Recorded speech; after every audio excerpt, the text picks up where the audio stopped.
つもりないけどいやブルーティンじゃんでか聞こえてんじゃんそれ頭の中お花畑だとか少女漫画だとかもなんだってどうだっていいそう今すぐ君に会いたい君に会って確かめてみたい世界の断り愛の定義幸せのカテゴリーまだまだ君も知りたいこんなセリフが何もないけどどんなにかこつけようってだって始まりゃしないじゃなきゃ意味がない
君じゃなきゃダメみたい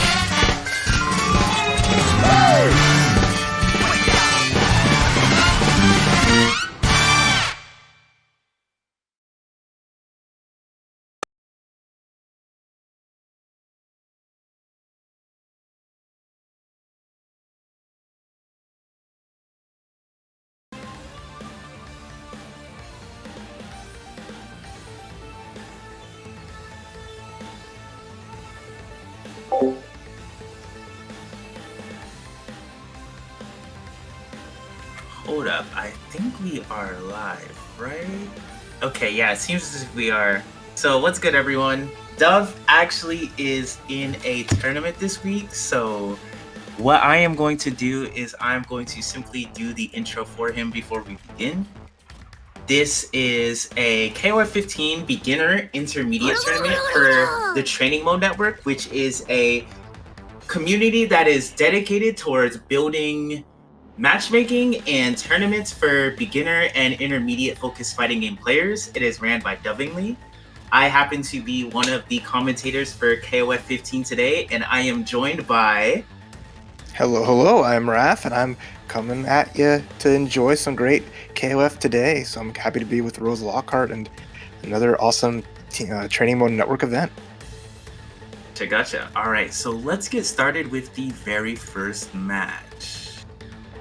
Zero Storm versus Ragnus. It's going to kick things off here. We got 12 players tonight, so it's going to be a really awesome double elimination bracket as we continue on. I know every time we see the event coming through and seeing a lot of the great players that have graduated, having won 2 of the brackets at any point, so it's allowing other people to step up and get their shots at it. So I'm excited to see who will be really eyeing that top spot this week. Most definitely. It's very interesting because we have Zero Storm coming in hot with the Hider. Very first time playing in our tournaments. Always really nice to see new blood here. So I'm very curious to see. Speaking of new blood, you were talking about it before the stream started. You wanted a Hinako, and she is going to be making an appearance on our first match courtesy of Ragnus. Oh yeah, that's actually, I spoke it into existence. That's pretty funny. That's what you want to see, right? New characters getting represented, because Duel On ain't ever going to show up at a tournament ever until, gets added back to the character select screen. So we got to, at least we get to enjoy Hinako. Yeah, I actually think Oda and SNK, I think they might have forgot to put that character in the game. Yeah, it was a big announcement. It was hyped up. Everyone's super excited, and then just like, we got the single on instead. Alright, so now we got Iori versus Kula. Very interesting matchup. I actually don't think it's that bad for Iori this patch. So I'm very curious to see how they both play this out. Yeah, it's interesting too because like Iori definitely one of the characters that you always kind of see a little bit later on in the team. So it's going to be coming out as the battery to just apply pressure against. Kula has always been the star of like starting a squad right now. Definitely. Zero Storm doing a great job of trying to push Ragnus towards the corner, but Ragnus is doing a good job of finding moments where they can weasel out of situations with Kula, which the character is really good at doing. Oh, wow. The combo counter hit anti-air into the Rekka. Let's go. Dang, okay. So we're seeing some great awareness. Definitely a lot of those like more advanced tactics to just buffer off a counter hit just to ensure that you're going to get like the Rekka, and you can always time it later afterwards to get it going. So those little things that can add up so much damage if you're not careful, but Hinako coming through. Here we go. A nice grab. Ragnus is doing a great job of threading the needle of Hinako. It's kind of difficult with this character because she's not the best at approaching. So characters like Iori who have really strong fireballs give her a pretty difficult time. Yeah, and it's like to see Ragnus is fighting at a pretty close distance, getting that jump light. Yeah, I like it. The floaty jump paying off. But tough spot because the command grab whiffs, full combo. It's going to be some good damage from Zero Storm. Dang, great confirmed by Zero Storm too. Ooh, watch the dome on the jump C. Making so much out of just that one interaction. The lights go into big damage into the finish situation, and that is Zero Storm with a pretty healthy Iori going up against Geese. Just runs up, breaks the ankles, puts him under pressure. In the corner you go. Alright, so now we have Ragnus with a 5-bar Geese. Lots of things can happen. So let's not count them out here.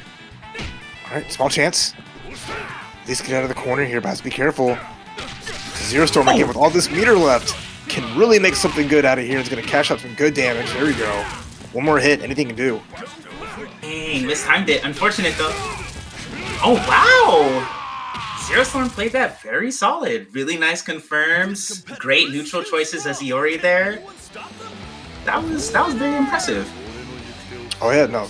Really, really good. Picking those spots and making it work. Just consistently getting the lights into the EX. Just for that great damage into the corner carry, setting up that just kind of like measured pressure. And even on defense, might be risky throwing out some uppercuts, but they all connected. So it's just really had their solid game plan working out. Of course.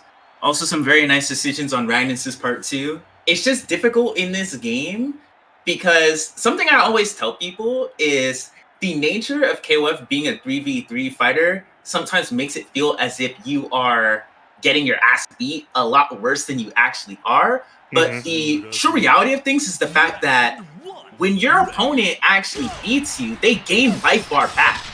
So it's easy to see an OCV happen and be like, oh, I'm just bad. But it happens to even high level players in this game all the time. Exactly, for sure. That's a big thing. Is this just like rounds going straight? You got to consider not characters. They're just kind of rounds. You get 3 rounds to do your best, but exactly. And right now, Ragnus with the corner pressure. Big chance here. Unfortunately, just a little late on the run up close C. Nice. Ragnus doing a great job with this Kula ice breath pressure. Unfortunate DP. That might have been a misinput. Oh, nice crouch B. All right, back to the corner you go. Not close enough to get the full damage, unfortunately. The jump in gets grabbed, and now anything can do. Uppercut, or even just a mash out with that crouch C. Oh, I love the idea. Well played by Ragnus, though, despite the outcome. Yeah, Ragnus trying to deflect there. I like that. Reflective projectile after tech rolling. It was just a little too slow on the reflect. Yeah. Not fast enough to just get it immediately. It's not in the earliest of frames, so unfortunate timing there. Okay, last hit of Rekka, just letting it all rip. And the overhead part connects. The thing about Iori is every time you think he's going to be unsafe, he has little, even in his specials, little frame traps to catch you off guard. Most definitely. Oh, nice guard point on the Doskoi from Ragnus. Alright, great overhead. Seeing on a lot of meter here of Hinako. She has some really high damage jumps though. So Zero has to be a bit careful here. Ooh, doesn't fully commit, but it just goes for the Rekkas. EX for the extra damage, and now we're at that one touch.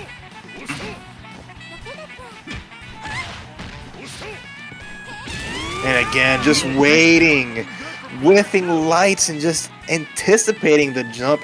Hinako's floaty jump just not really working out in her favor. Easy anti-air material, and ooh, Zero Storm in a great spot right now. Indeed. Alright, so now we have Ragnus once again with...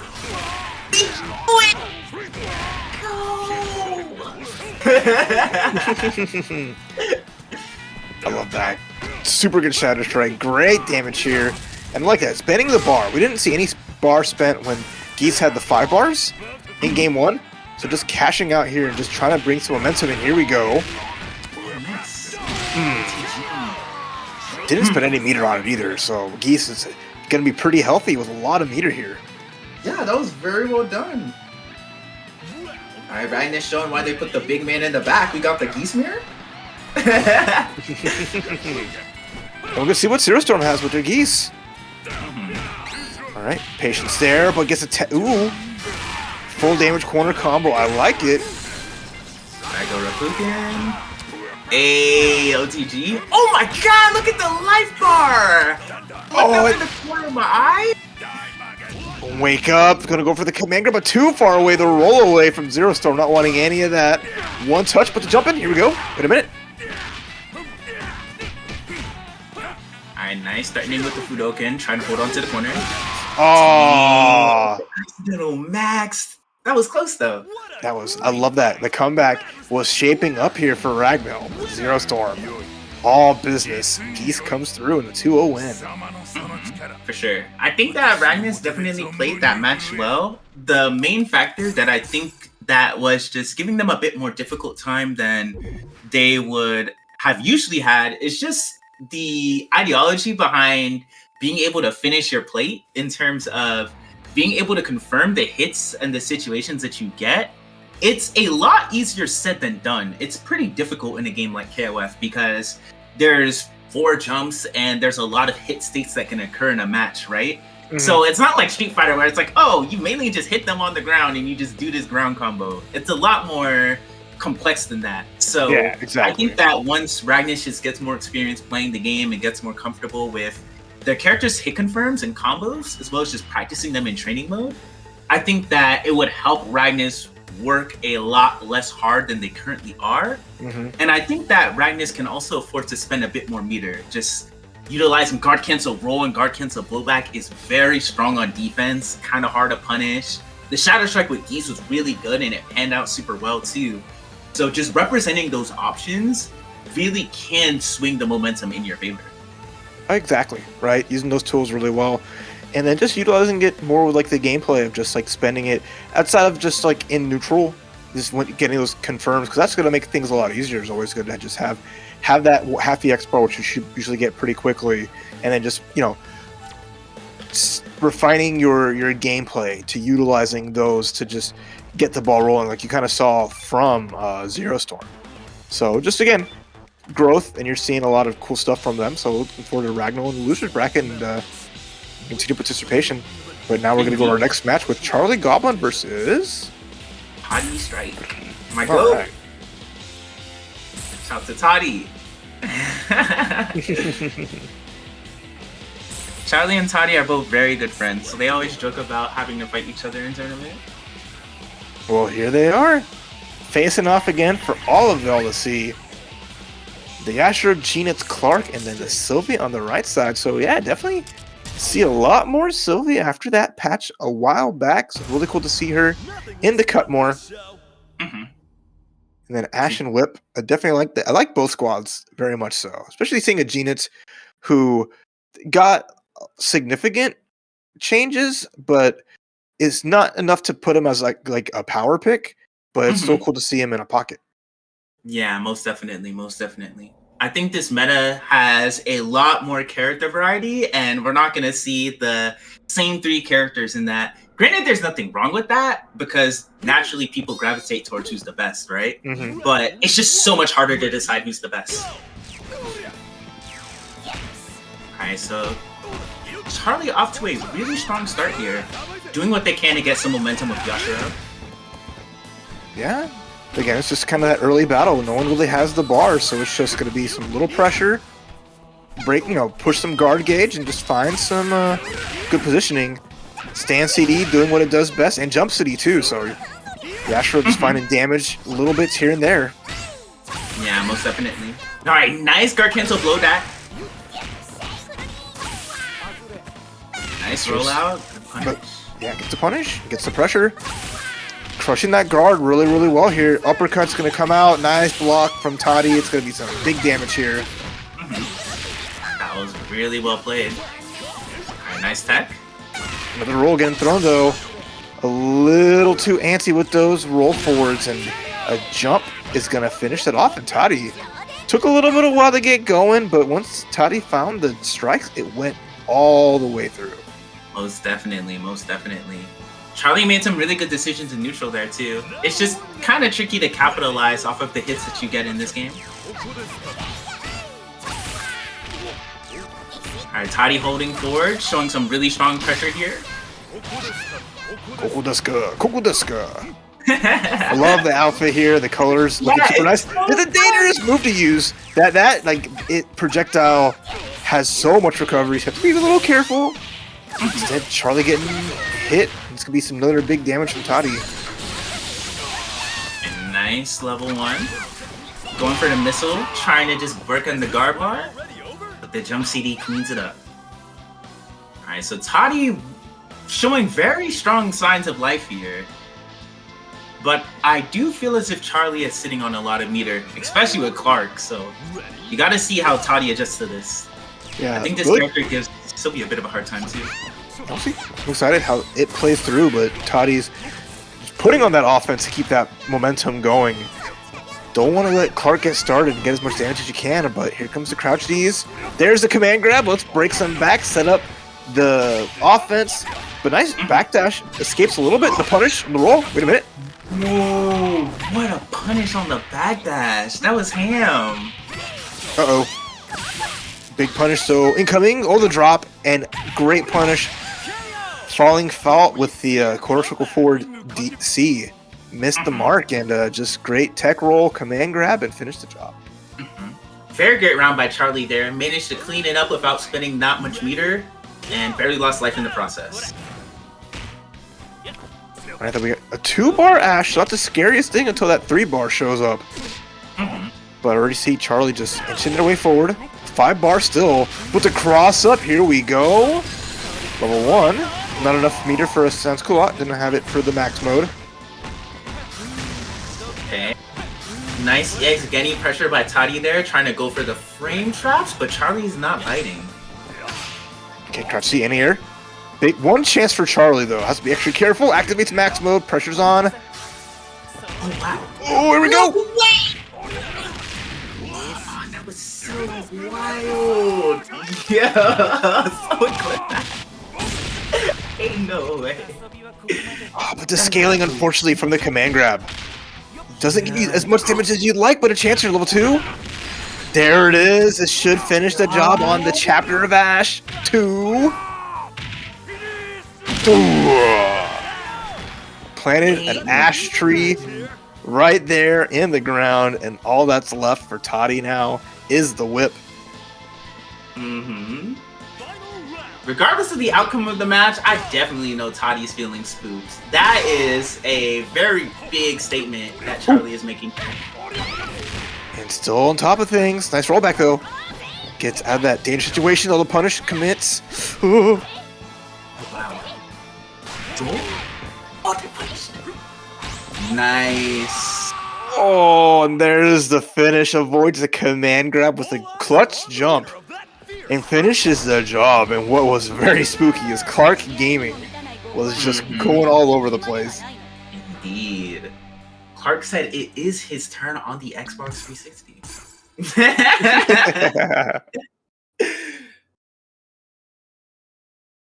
Ooh, stressful again. Toddy up with almost 3 full health characters. Clark going through there. So if I want to see Charlie just if they can get some momentum with their earlier characters, this could make for a very, very intense set. Most definitely. The very interesting thing about how KOF characters work is that a lot of characters have a lot of overlap. So perhaps the Clark decisions gave Charlie some insight as to, I should be doing this more of Yashiro and Gonitz too. Already getting an early life lead here, pushing Sylvie into the corner, full combo. No meter to spend here, but great safe pressure, especially because Sylvie's got kind of stubby normal, so it can be difficult to challenge back afterwards. For sure. Oh, man. I need to see, that was really deep. Full extension, I like it. The DP, maximize the damage, and that'll leads on here for Toddy. Ooh, that is Toddy closing it up. That was a pretty well fought round on both ends, though. So I think both of them should feel good about that. I agree. It just happened that, Toddy found their hit when they had the meter, so it could really just turn that back in their favor. But still, a lot of life gone on Sylvie. We'll see what we can do here with the Genitz. Anti-air trades. Oh, wow. Big punish.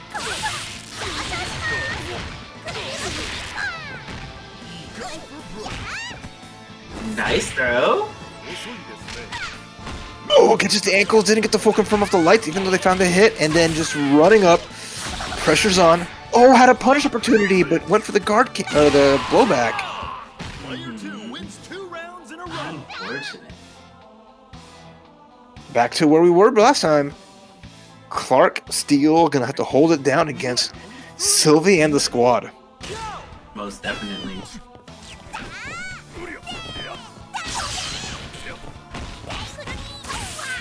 Toddy doing a... Oh! No, dang, you thought! Unfortunate miss on the punish! Your turn, our turn. Let's go.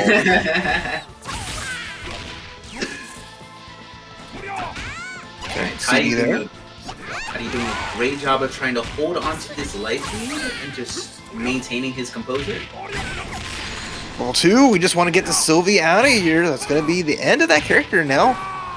Again, it's incoming Ash and Whip, but this is a good spot, an excellent spot for Toddy. We have an Ash coming in with just under 3 bars. So a clean hit. We'll see what they have in store, if they have the last hit combos or something similar that can really put a shift here as Clark is just trying to go in. Alright, nice anti-air by Toddy. He actually has the Sans Collab Bombo, so I wonder if he's going to try to go for it. Chance, not quite, but immediate spin, reversal, here we go. Nice roll. Nice roll back. Oh, armor coming through once again, level 1. Maximize damage, not leaving anything on the table. The very smart thing about that level 1 there is usually when Clark players level 1, even though it doesn't do a lot of damage, the positioning buff is really nice. Oh, unfortunate! Got it anyway. All right. The French resets. All right, no problem there. Reset the scaling, get the damage, get it done. And Toddy takes that 2-0, putting Clark out of the game and sending Charlie the losers. But that got extra scary with the potential Sans Culotte drop. Most definitely. I think that Charlie played that one really well. It's just a matter of, I think that just having more varied pressure in terms of how they better pressure once they have their advantages, and if they clean up their frame trap some more, I think it would help them a lot with establishing their advantages and momentum once they have it. I think that with Clark, they definitely look the most in control when they're running offense, but with Gonitz, I think is the character who definitely has a harder time with it than Yashiro, where he doesn't have that many ways to directly open up the opponent, especially without leader. So he requires more just understanding and studying of how KOF offense and pressure works. So I think that once Charlie looks into that a bit more and gets more comfortable with it, their team is going to feel a lot more well-rounded and stable, rather than feeling as if, oh, Yashiro and Clark are doing all the work and Gonitz is just kind of big chilling and he's trying to make things happen, but like it doesn't feel as if he has like that much control for me relative to like the other characters, you know? Yeah, that makes sense. That's always like the tough part, right? You want to play the characters you like, but it just kind of feels like the synergy of where they are makes it so you really have to like play a little outside of the box. But you know, definitely doable. Just got to see just more refinement as a whole, and excited to see that. As we're gonna see, excited for this next match between Bahamut Zero and Bestie Dizzy, as Angel takes center stage once again. Yeah, we have two of our very favorite and beloved regulars, Dizzy being our TMN KOFXV MVP. That is the GOAT of this community. She puts in a lot of work into helping other people and making this community a very friendly space. Also, shout out to all the viewers watching. Shout out to Sep and Greed. Cronin was fair. Jeanette was fair. Round 1. Ready, go! Alright, so we got My Tenkun versus Angel. Great pick here against a character like this. I love this a lot because there's so many spots to disrespect Angel's pressure. Yes. My Tenkun's going to have really good ability to do that, and just so much screen control. My Tenkun in general has great answers to Unchained, but he really does have to be careful of how he places his pillows, because Angel has really great answers to fireballs, and her damage is high, as we can see. And baits it out. Doesn't get the full combo, though. Pressure's on. Watch your chest. Rolling away overhead. Nice little trade, though. Kept Bahamut Zero from getting anything really bad happening. Nice. Extension. No level 1, but still has a good spot. Very, very intense first round here. And there it is. That's just like his special moves. He is a jump scare of the character. He's sitting there. He just pushes forward so fast. And you're so scared to punish it because the follow-ups. Just, you know, it's annoying, but still fightable.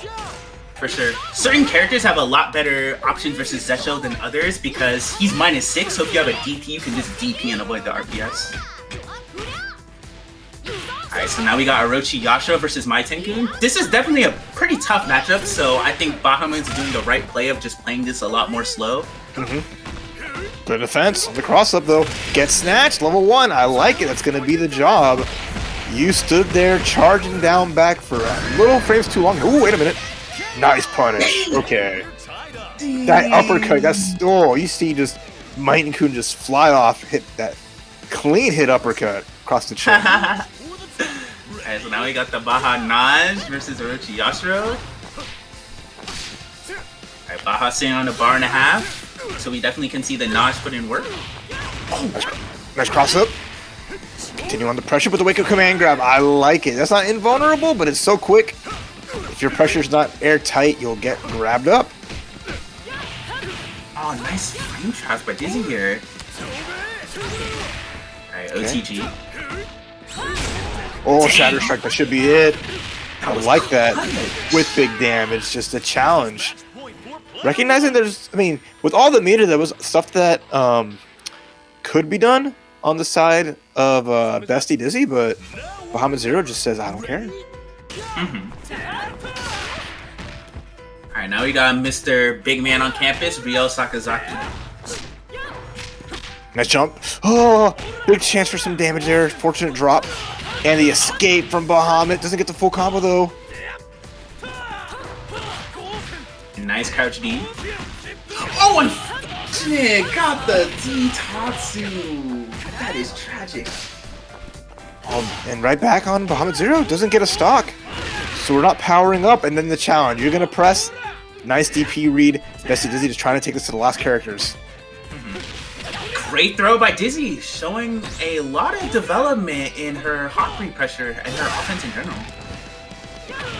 Oh, wake up C. Gets the anti-air, gets the cross up. With the meter should be good. Let's see how much damage comes out. Nice one. Oh, and a nice walk back punish. Grabbing the roll forward. The anticipation, right? It's tricky. Oh man, Naj is hard to knock you down.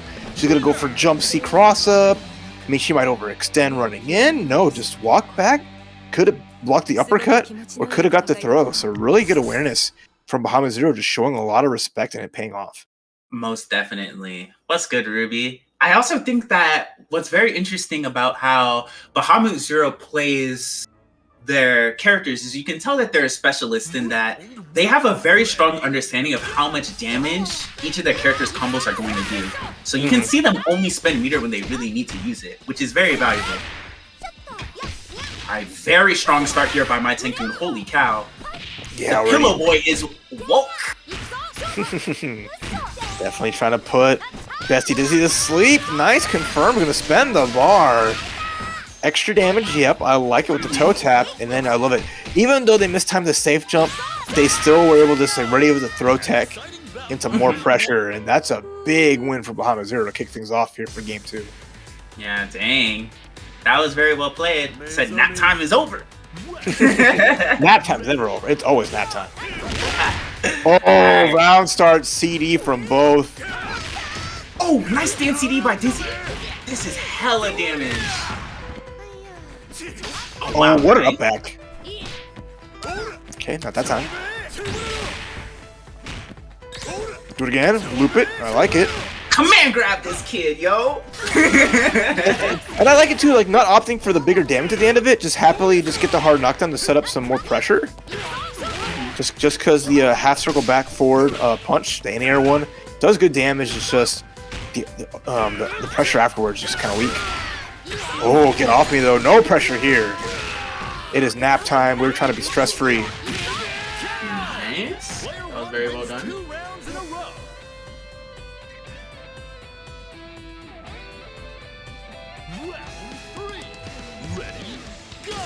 Here we go again. Ryo Sakazaki is the last standing here for Bestie Dizzy. Wake up uppercut. Get off. Finds the jump in, but doesn't get the combo. But then Bahamut didn't stand up in between, so it didn't get as much of a punish as they might have.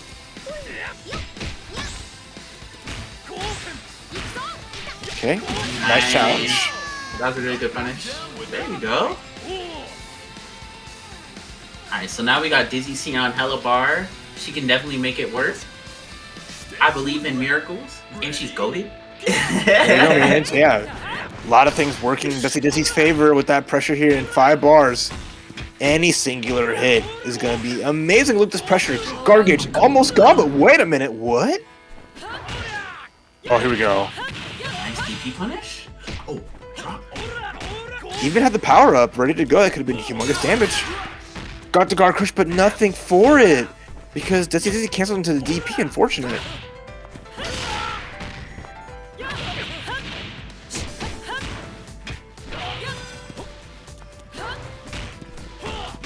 Still 5 bars here on Bestie Dizzy's side. Explosiveness is right there, ready to come out with the Shatter Strike. Oh, never mind. Let's look at the combo. Oh wow, what a drop kick.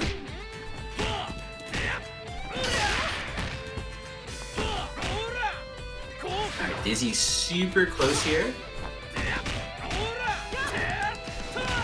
Just needs that one hit to find it. There's the break. There's the damage. Let's go.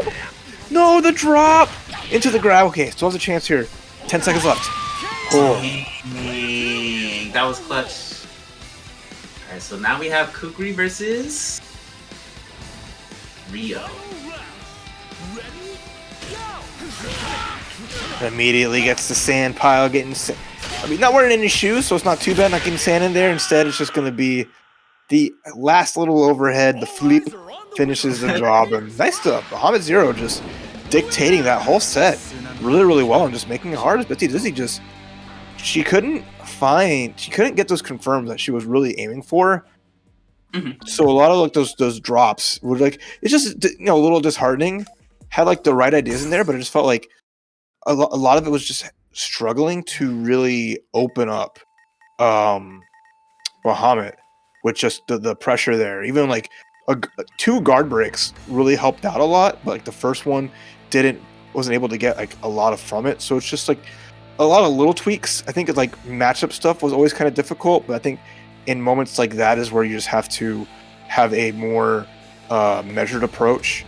And you see that, like, I know Angel wants to get in and get the business going, but Mighton couldn't be able to stop that and start basically just that shift of like, hey, here's a character that doesn't really need to rush in, and that works really well against a lot of Bestie Dizzy's team. I definitely see your perspective on those points and how that also contributed into the issues that she struggled with. The largest thing that I noticed from my perspective is mainly just the My Tenkun matchup, where I think that if the largest issue that she has in that matchup is just Zesho, in my opinion, My Tenkun's Lunge Punch, where you need to understand not just how your character punishes it on block, but how you deal with it in neutral. Ideally, when you're outside of his stand CD range and he has charge, you have to try to consciously pay attention to the moments in which My Tenkun has charge and where he can threaten with it. Because when he blocks that lunge punch, there's many characters who can commit to options where they can either whiff punish him for doing it, or they put him in situations where if he blocks the lunge punch, he's pretty fucked up in terms of his ability to RPS you. Yeah, exactly. In that situation. So I think that especially because Bahamut runs My Tenkun point, in my opinion, even if your character doesn't have an invuln option to punish the follow-up, such as Orochi Yashiro, because he can potentially threaten with his slower invuln command grab, but it might not punish it as fast as the quicker one.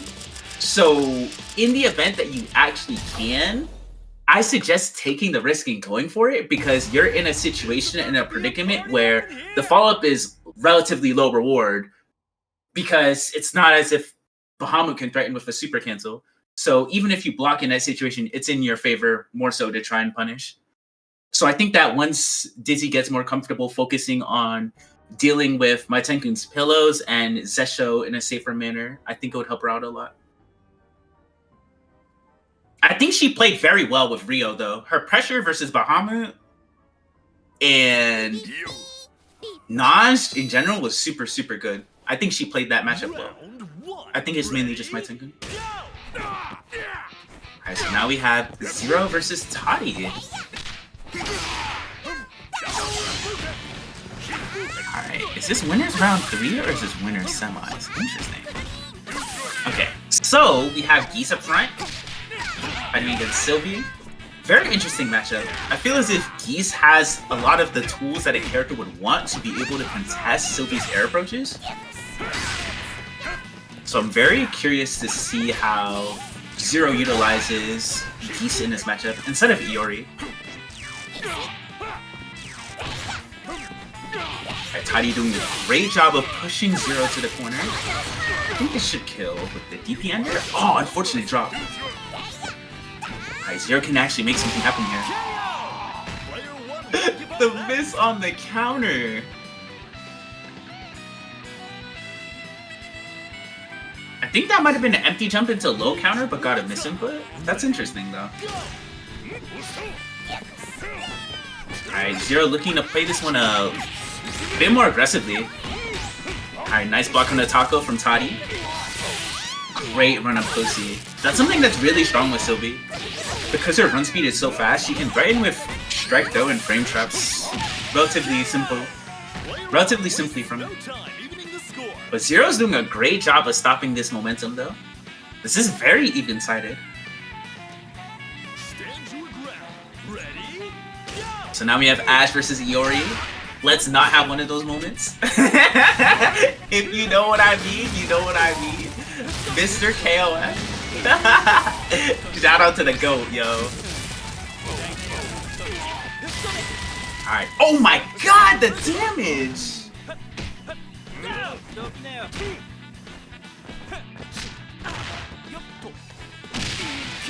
A nice jump A by Toddy, closing it out. Alright, so now we got Hydern with 4 bars of meter. This character can cook. This character hits you with anything, you are dead. You are going to the character select screen. So I'm very curious to see if Zero has the bombos on deck, though. I think so, though.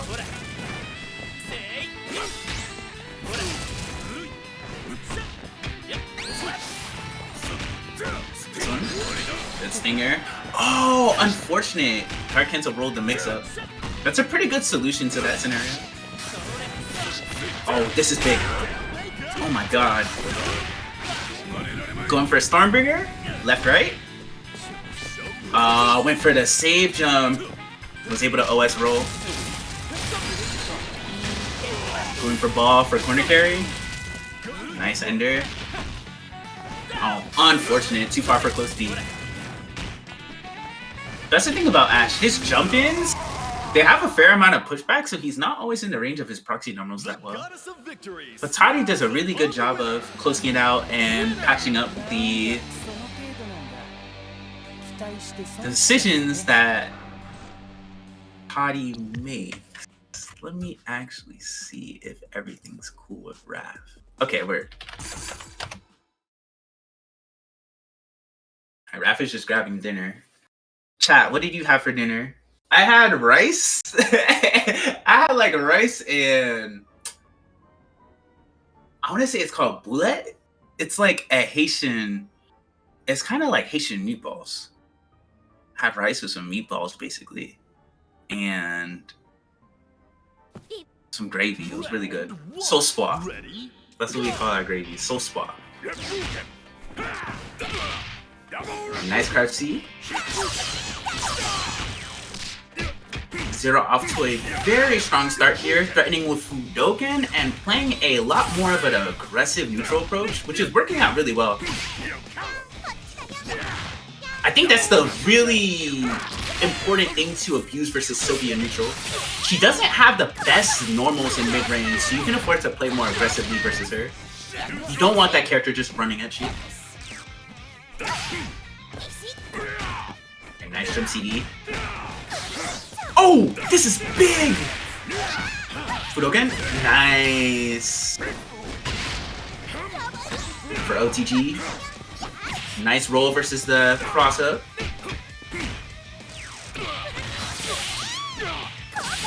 Great run-up Posey. That was super well played. I'm sitting here like, they both feel like they're neck and neck. Zero Storm is really good. Round 2. Ready? Go! And nice run up Posey.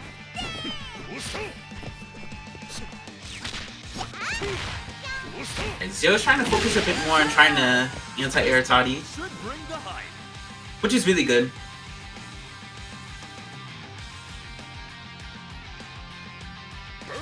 And so now we have Yori versus Ash.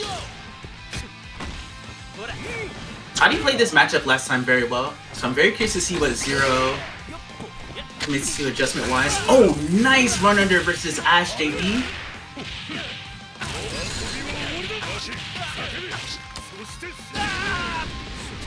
Nice save jump. Oh, mistimed it. Oh! Oh, that setup pushes you outside of throw range. It's very uncommon though. If you whiffs close C like that, that was intentional. Unfortunate drop. Oh, nice block on the orb. Dang.